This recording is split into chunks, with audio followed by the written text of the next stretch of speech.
Joining us now to react is former 2016 presidential candidate, former governor of Arkansas, Mike Huckabee. Governor, nice to see you this morning. Your reaction to the violence overnight in these communities?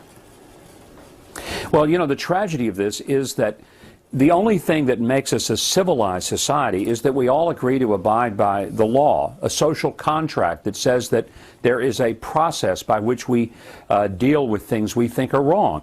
That's why we have police. They enforce that law. When we show disrespect for the police, we show a disrespect for our fellow citizens. What on earth are people thinking when they somehow believe that their community is going to be better if you burn half of it down? What makes people think that it's going to work out if you take the law into your own hands and go into mob action like we saw in Milwaukee without even knowing what was going on? And that, I think, ought to frighten a lot of Americans. So last night, Khalif Rainey, he's an alderman in Milwaukee, got up and basically threatened more violence unless a series of very nonspecific demands were met.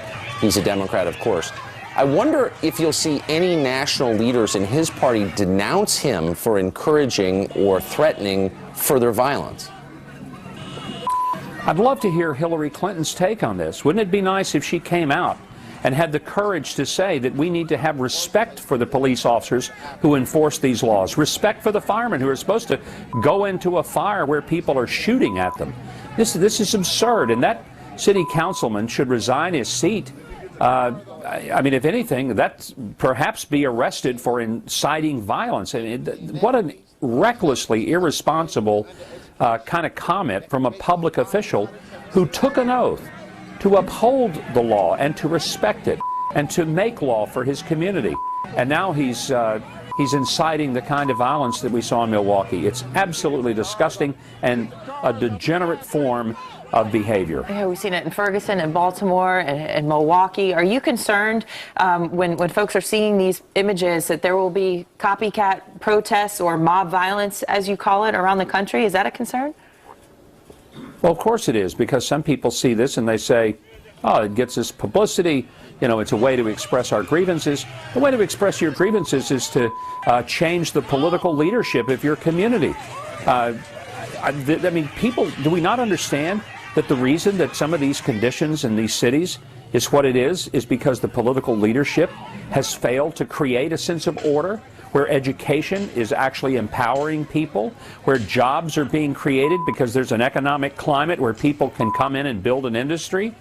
And when political leadership collapses and there is no leadership, and people are frustrated because there are no jobs, there's no safety, there's no security, the schools don't work, even public transportation doesn't work, you know, their frustration spills into the streets. Why don't people understand, overthrow that ineffective, inept political leadership and bring some people in who are competent enough to help run their city? Governor, we're going to talk about some politics now, and let's talk about this New York Times piece that names you, and it takes a pretty grim picture of the Trump campaign right now, just a few short months away from Election Day. It talks about his campaign basically sputtering. Among the things that it suggests, that Trump gets advice from his inner circle and then kind of half listens to it, and then they kind of have to pull him back, that he has delusions of grandeur about states like he's going to win Oregon and has to be pulled back. What do you say? They cite some unnamed sources in this piece. Is the piece accurate? And you're named in the piece as well. I was with Donald Trump on the campaign trail several days this past week. And if it wasn't so tragic and really indicative of the death of any semblance of journalism, it would be funny. Because this article, and I love the fact that it was based on unnamed sources. Well, why don't you name the sources? If this is such a true story, it is consequential and significant. So stand up and have the guts to tell us who you are, unnamed sources. And if you don't, then shut the heck up. I mean, let me just tell you, this story is absolute fabrication. It is not true. And I say that from firsthand experience of being at Donald Trump's side over a several-day period. Let me tell you a couple of things. Number one, people half his age can't keep up with him. This man is a machine. From early morning until way past midnight, he is nonstop speaking, doing interviews, talking to his staff. And when I read that article, I said, who are they talking about? Not the guy I've been with the last few days, that's for sure. So here's something that gave me pause. The other day, Trump said, if I don't win, if I heard him correctly, if I don't win Pennsylvania, we'll know it's because of voter fraud. I believe voter fraud exists. On the other hand, Trump in the most recent polls is 10 points down in Pennsylvania, a state that Republicans have not won in a generation. Is that really the only reason he would lose Pennsylvania? No, look, I think candidates sometimes, in an interview, they say things that they, may believe at the time, they may believe all the time. But in moments of candor, we ought to be grateful that he's actually speaking, that he's talking to the press, that he's even visiting with people who are not necessarily his pals in the press, his friends.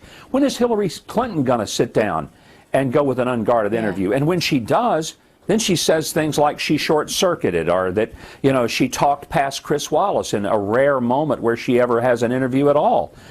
Look, I've been a candidate over 13 times in the course of my life. I'm telling you, there are times that people will ask you a question, you give a very honest answer, you think you're going to be rewarded for the candor and the honesty, and instead you're punished for it. And you know what you want to do? You want to say, to heck with you, I'll never talk to the press again.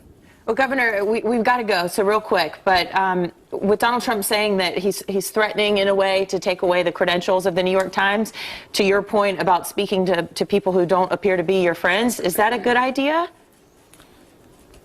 Why did the New York Times have any credentials at all? I mean, where do they get credentials? For what? If they make up stories out of thin air with sources they won't name, then why, I'm just being honest, why should they even have credentials? For what?